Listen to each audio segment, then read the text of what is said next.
A veteran of thousands of gigs, Stompin' Tom Connors was a wily student of tavern realpolitik. He knew a surefire way to win an audience over was to sing a song about where he was, and he wasn't afraid to wax hokey and ask folks to shake hands and say, "How's it going?" to neighboring drinkers. The Stompin', like Connors himself, has its origins in poverty. Too poor for percussion, yet needing to hold the attention of rowdy tavern-goers, Tom took to stomping his left foot during up-tempo numbers. When one bar owner pointed out that Tom was stomping his way through the wooden stage floor, the singer went to Beaver Lumber for the first of countless pieces of plywood he would use as his stomping board. A lot of stages were preserved that way. Touring and writing with breathtaking endurance, Connors, with little radio support, slowly built one of the most avid followings of any performer in the country's history.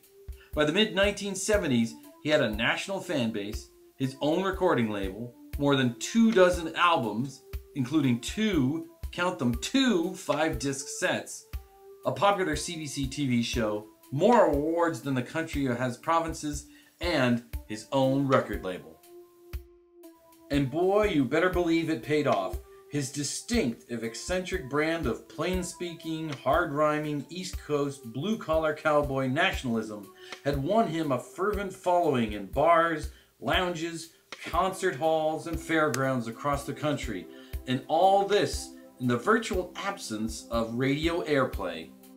Stompin' Tom Connors attained a genuinely remarkable degree of distinctly Canadian success.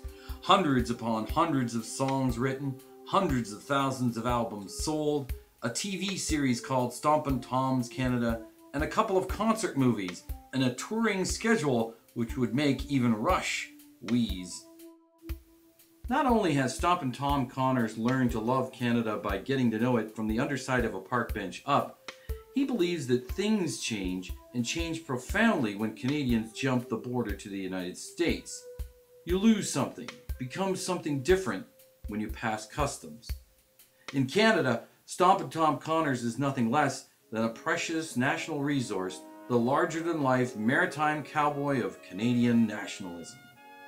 There's no questioning the sincerity of Stompin' Tom's fundamentalist Canadian nationalism. As corny as it sounds, the country is his extended family. This is no opportunistic career niche marketing. Stompin' Tom Connors is the honest-to-God real thing.